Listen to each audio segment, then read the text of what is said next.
Welcome everyone. Today is April the 17th, 2024, and I just made a whole video and realized I was talking to myself because I accidentally hit the record button twice. So I'm gonna start over. Okay, so something that I did that I wish I would have done differently would have saved me, well, I wouldn't want to say it would have saved me because I'm not fixing it. So it would have ended up looking so much better.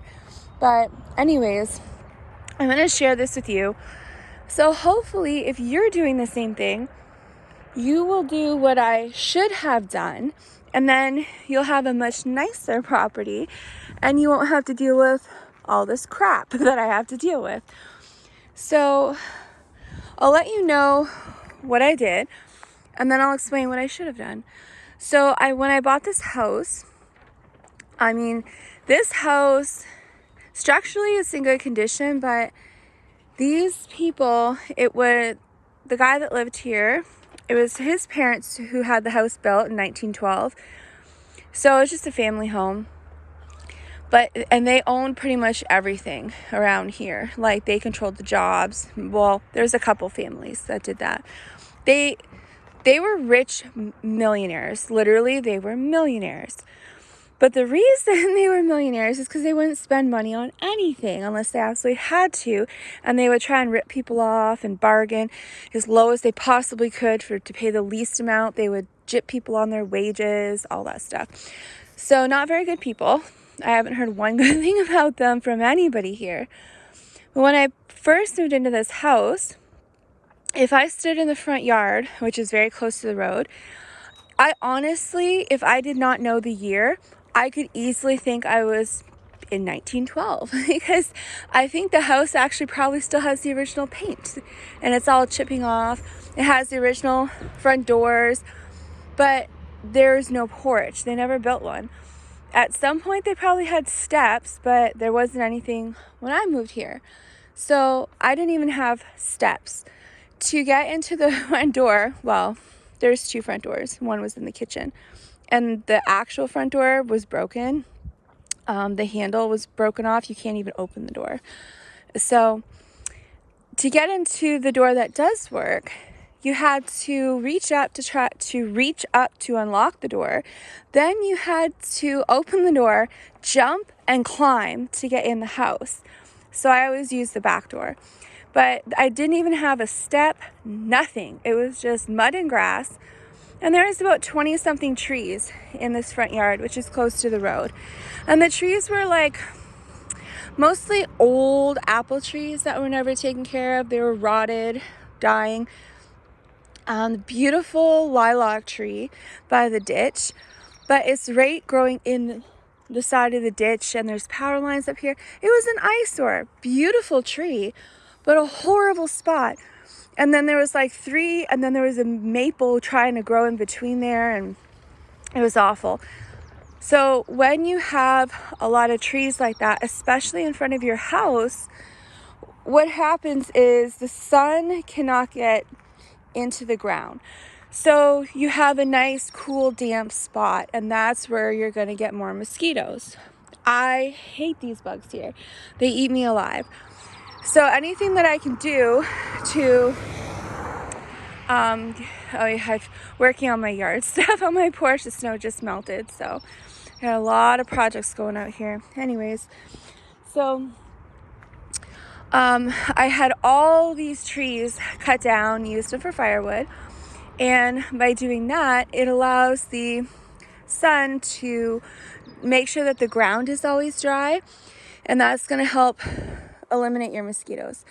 Also, there's bears. So you don't want to have fruit trees around your house when you have bears because they'll be all over your yard.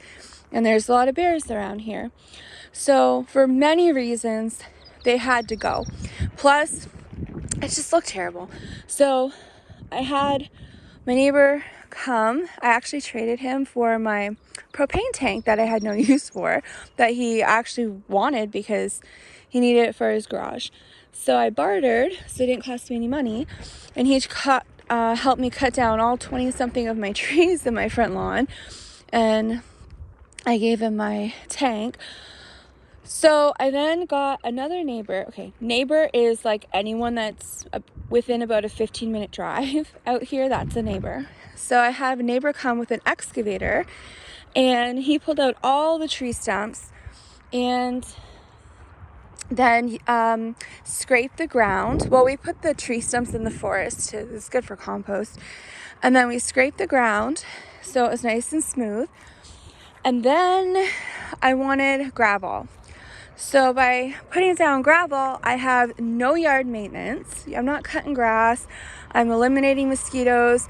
I'm helping to keep the, the rodents away, because there's no food. There's, no fruit trees.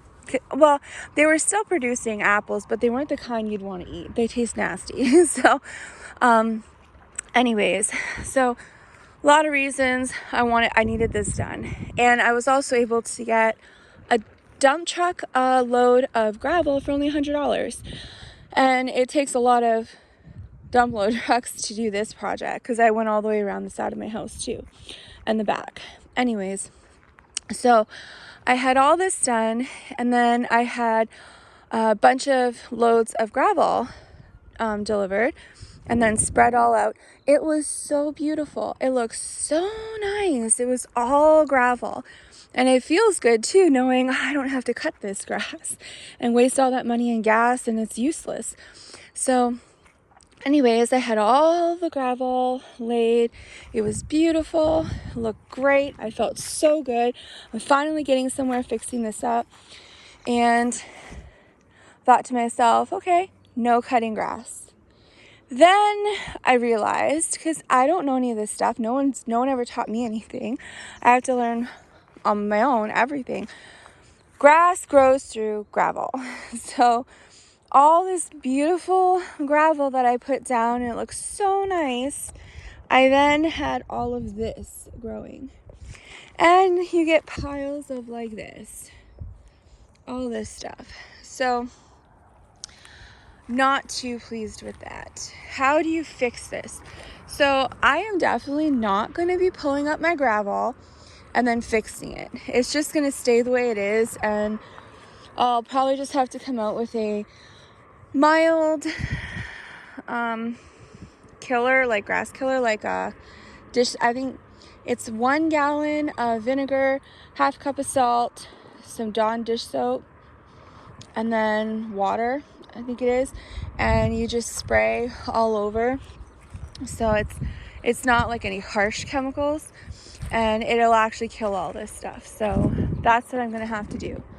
But nobody should have to do that, and so I learned that some of these trees here too are growing back.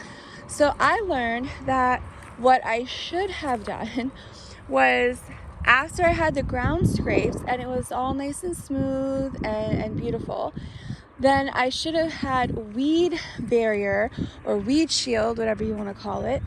I should have had that laid down over the whole entire yard, and then have the gravel dumped. And by doing that, you're allowing water to drain through it, but your weeds and grass cannot grow up.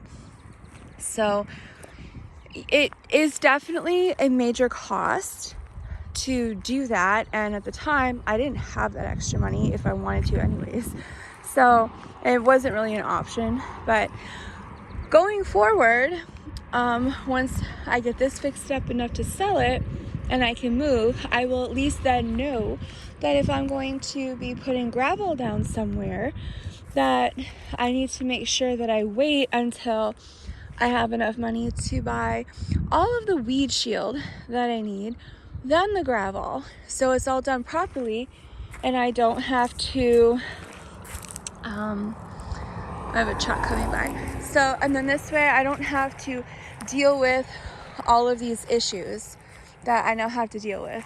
So hopefully that helps you with some random information that you may find useful at some point if you are dealing with gravel. And it's not just gravel, sand, anything. Just make sure that you have your, actually I'll show it to you. I have it here in my raised bed. So I got some siding left over from a project that I got to use. No garage, so I had to store it here.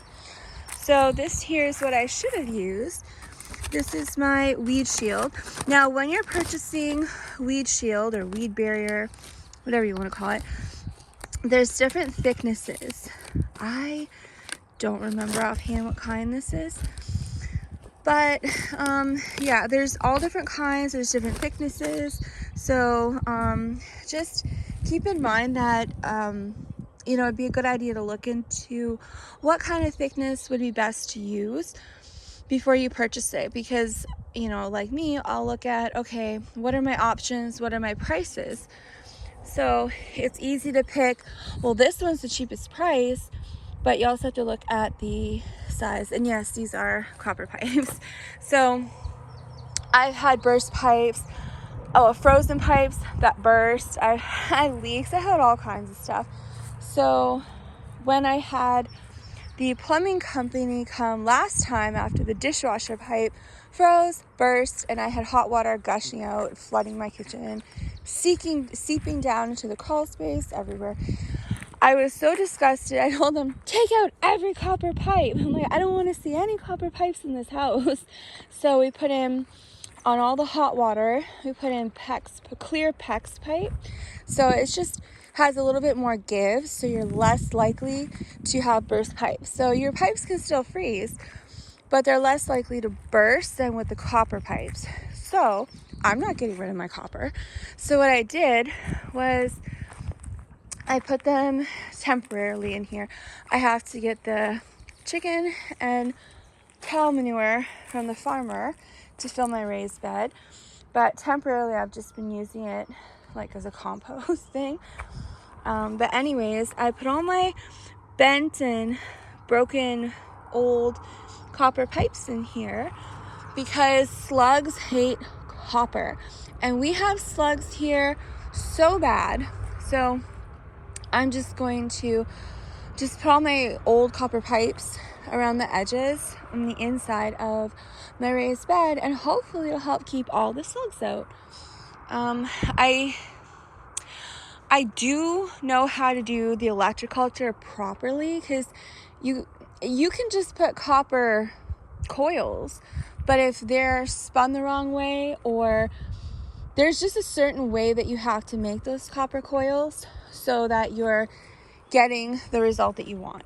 For example, you have to know, first you have to look at what hemisphere you're in, and then that determines if you're going to bend them to coil going clockwise or counterclockwise.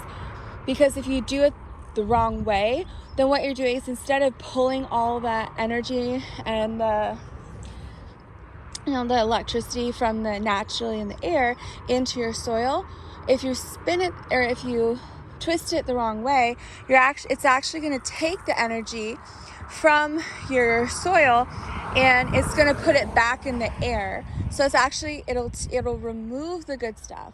So you have to make sure that you do it properly. So you're actually pulling the electricity from the air and putting it in your soil. So yeah, there's a specific way to make the electroculture, and it's on my list. I will do a video, but the problem is I have not been able to find the proper gauge of copper wire, bare copper wire, that I need to make them. The copper wire that I found is all like a plastic coated, and I am not going to sit there stripping copper wire. I have so many more important things to do, but that is something that I'm looking into trying to find, because I'm still determined I'm going to find that kind of copper wire, and I can buy a big roll, and I can make my electroculture antennas and put them all throughout my garden. And they're not just for the garden. You can also put them in your water. So you can actually pull good electricity and stuff from the air. It's hard to explain, but it's actually good for your water. I can go into all the... When I say Tesla, I'm not talking about the fake Elon Musk Tesla, like the original Tesla. There's a lot of stuff that some people have access to, and you can use it to improve your health. And anyways, I may go into that later on, but I just wanted to show the importance of using this weed barrier on the ground before putting down gravel or whatever, sand, or even like dirt, soil, anything that you want to put down, and you don't want all this grass and stuff going through it. Super important to make sure that you take the time and the money to invest in that, so you don't have this problem that I have. This is horrible. Now the snow just melted, so this stuff is still pretty dead, but give it like a month and this is all going to be like green grass and weeds, and there's all kinds of stuff in here. It's not just grass. There's like shrub kind of things, and they just bloom, and I have to keep cutting them down. So hopefully I can help you to prevent that issue, because it's awful, especially when you're trying to sell a house. It's horrible. So I'm actually looking at options right now. Like, I don't want to deal with this. So if I could put another raised bed in here. I don't want anything close to the power lines, but I could do flowers for the pollinators. So I'm thinking, if I can get enough cedar wood, I can just do a raised bed. Nothing, like my privacy fencing, but just a regular raised bed I can cover this up with. So I've been actually thinking of just covering the yard in raised beds, and then that eliminates a lot of the grass issue that I have that's just going to keep growing back. So I would only have to deal with spraying in between the raised beds. But anyways, I'm still thinking about how to fix this. I am definitely not going to have all this gravel dug up to put the weed barrier down and then gravel on top. That's just not going to happen. If I planned on staying here and I had the money, I would just put the weed barrier on top of all of this and then have gravel re-delivered and spread out, and then that would just be the easy way. But it's expensive, so for now I'm thinking I will just cover it in raised beds, and it's the same all the way around the house. So now my project is I need to get wood for my raised beds. So that's actually another video I'm hoping to make, because I have trees in my forest. Now I know when you cut down a tree, you do have to let it dry out, but I'm on a budget and I need them now. So I may experiment, and I actually do have some very large cedar trees that are fairly close to the house. I don't think you can see them from here, but maybe. So right in behind the white birch, I have lots of tall cedar. So I also have a neighbor down the road with all the tractors, equipment, and a sawmill, portable. So I'm gonna look into seeing, what he'll charge to come out here, and we can cut those down. There's a bunch of them, and we can just mill it right here. And I'll do a video and show people. So, if you have trees on your property and you don't know where to begin, then at least you have some ideas on what the process is, and how to best cut the trees and pull them out, and how to just the basics of using a sawmill, because a lot of people don't know, but they need to learn. So I will share that with you, but that's what I'm looking at. Okay, how can I use what I have that's free? And then I just have to pay the neighbor. So I actually have seen on Gillum Farms, they used their white birch. I think it was white birch. They used birch. So they used birch lumber for their raised beds. I had no idea you could do that, because I was always told, everything has to be cedar. So I may experiment with that, because I do have trees that are on the ground that have been here since I moved in. They're probably really good and dried out. So I may experiment and have those pulled out and make some lumber out of the white birch. And try and use up the trees that have fallen, and then if I need to, I'll cut down the new tree, like not new, but I'll cut down the fresh trees and do that. So that's one of my plans I'm working on, is figuring out how to get the cheapest price on wood. Free is good, but you know, if I have to pay a neighbor and it's not too expensive, then it's definitely much better to do that. And I'll be able to actually have all the raised beds I need, because I want to make this whole area from here and going all the way to the back, I want as many raised beds as possible. So I have a lot of plans right now, but my most important thing is how to cover up all of this, or most of it, so I have the least to maintain. And then here's another issue to consider. If you are purchasing a home, or you live in a home, and it has winter weather, and you have snow, and you need to remove that snow, and you have gravel, well, often if you're using a snow plow, but not the one like that you'd put on a truck and it just pushes the snow, but if you're using like an actual snow blower, out here people have the attachments that go on the tractors, and that's how they clear the snow. So they use those like commercial snow blowers. Well, this is the problem. So my driveway is my driveway, I just made it my own. I don't know. There's not an actual driveway. I just had tons of gravel put out, and okay, that's my driveway. But there is an imaginary line. So maybe here, that's the driveway. But then over here, it's like the grass. So there's an imaginary line up here. So when you are using the snowblower on your gravel, often what happens is it pulls up all the rocks and it throws them all over your yard. So as soon as the snow melts and the ground dries up a bit, so it's not so muddy, I have to come out here with a rake, and I have to try and rake up all these stones, and they're like little tiny baby stones up to big rocks. And I have to do the whole, all of this. This is unreasonable. It's horrible. I mean, look at this pile here. Nobody should have to pick this up. This is horrible. So how can you deal with this and make it as simple and easy as possible for you? So what I've decided is, okay, I am not doing this again. I did this last year and it was horrible. It's not just time consuming, but you can't get all the rocks. And then when you try to cut your grass, you're hitting all these rocks. It messes up the blade on your lawnmower, and often it kicks out rocks and hits you. So you have injuries, and it's just tedious work I can't justify it.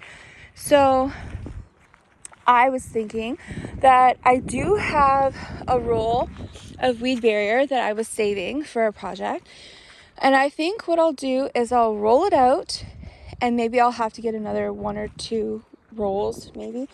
And I'm just going to cover this whole area in weed barrier, and then I can build raised beds here first. And that will cover all of this. And I don't have to pick it up, because I am not picking up all these rocks again. That is just not going to happen. So that's my idea on how to deal with this problem. And then whoever buys the house, hopefully they have money and they can put in a concrete driveway and not have to deal with this. Or they just plow on one side. But anyways, that's another project that I'm working on, and I will take videos and I will show people so you can see different problems that I have to deal with and the different solutions that I'm trying to figure out that will work the best for me. And hopefully it'll give people some ideas on, okay, what do you do if you also have this problem? And maybe it can save you a lot of work, hopefully a lot of money, and just give you some ideas.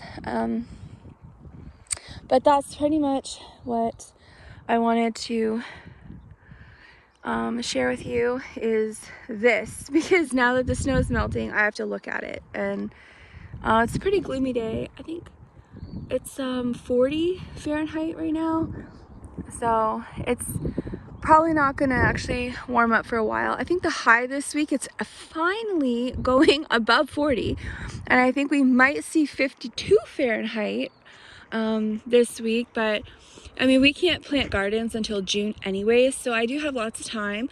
And so I'm hoping to get this done, raised beds done, and have them all filled so that by the time the mosquitoes start, I'm pretty much done.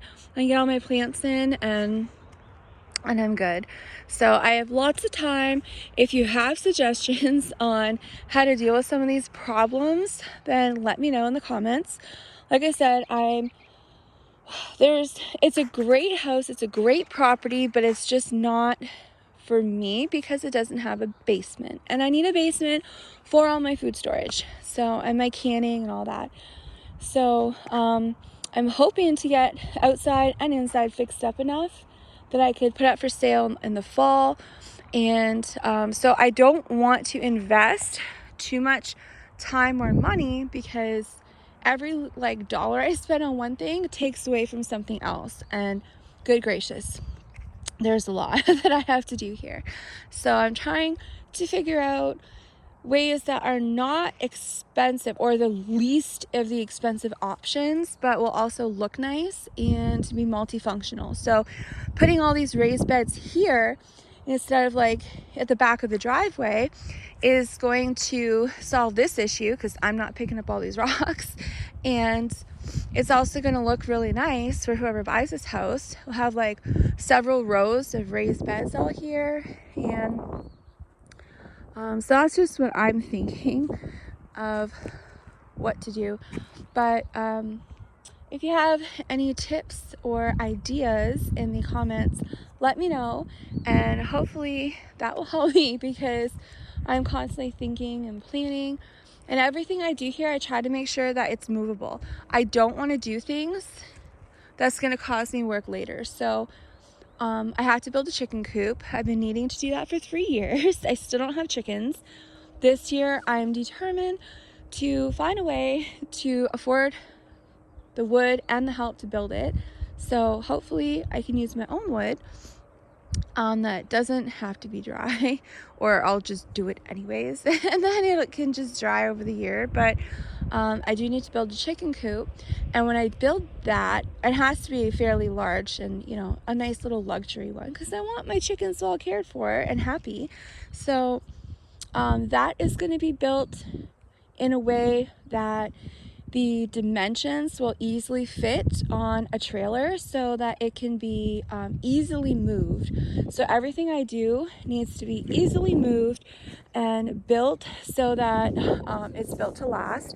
But I'm not moving raised beds. I'm not digging out all the soil and taking my raised beds with me. So this project here is fine. But everything else I do, it needs to be done in a way that is easily movable and good quality, because build once and you're good. Do it properly and you don't have to keep fixing it and all that kind of stuff. So that's just what I'm out here doing today, thinking, planning, and trying to figure out the best options to solve the first the first part of the problems I have to deal with right now. Once this is all done, once all my raised beds are done, then I'm working on my chickens, and I have picked them out. So there is a farm. It actually seems to be really nice when they take good care of their animals, and even their chickens, they raise them with their dogs. They're outside free ranging in the grass, and they're so friendly and nice. You know, they're not, you know, all cooped up in a small space or anything like that. They take good care of their animals. So as soon as my coop, and you have to have a fully fenced in run. The bottom has to be caged in, so I need 1/4-inch galvanized steel hardware cloth to put on the ground, build a frame for the run, then put a whole bunch of soil on top of the steel mesh, and then I can put you know, I'll plant a bunch of herbs or whatever, so it's not just all mud. and that'll be their run. It has to be fully fenced in. I have every different kind of animals around here, so that'll be the next project. But the chickens that I picked out, in case you're wondering, is the Bresse, B-R-E-S-S-E. Those are the ones I wanted. I felt those were the best because they're known for being the best meat birds. They're not a hybrid, and they have the best quality tasting meat. That's what all these, like, royal, rich people back in the day used to use for their chickens. And so not only are they basically the best for meat birds, but they're also excellent egg layers as well. So I wanted to get some hens for eggs. And that's also a nice way to make some money, a good way to start if you're not into fencing and building barns and getting cattle and stuff like that. That's just not going to happen for me anytime soon. But chickens, get some chickens.